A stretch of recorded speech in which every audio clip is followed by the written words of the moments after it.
The news line, अचूक वेधक। कोयना धरणाच्या पाणलोट क्षेत्रात पावसाचा जोर वाढल्याने धरणातील पाणी पातळी नियंत्रित ठेवण्यासाठी प्रशासनाने पाणी विसर्ग वाढवला आहे।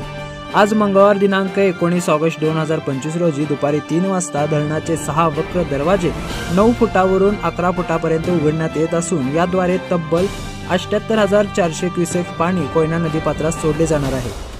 दरम्यान धरण पायथा विद्युतगृहातील दोन्ही युनिट सुरू असून त्याद्वारे 2100 क्युसेक पाण्याचा विसर्ग चालू आहे। त्यामुळे एकूण 80,500 क्युसेक्स पाणी कोयना नदीतून वाहू लागणार आहे। या विसर्गामुळे नदीकाठच्या गावांना सतर्कतेचा इशारा देण्यात आला आहे। सकाळपासूनच धरणातून पाणी सोडल्याने कोयना नदीची पाणी पातळी झपाट्याने वाढत आहे।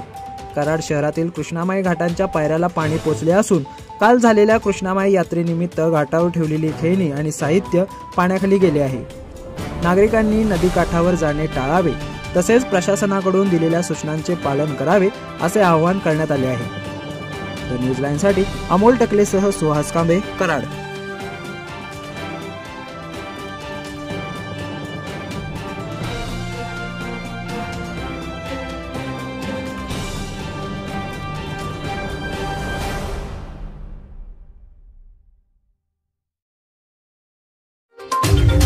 द न्यूज लाईन, अचूक वेधक।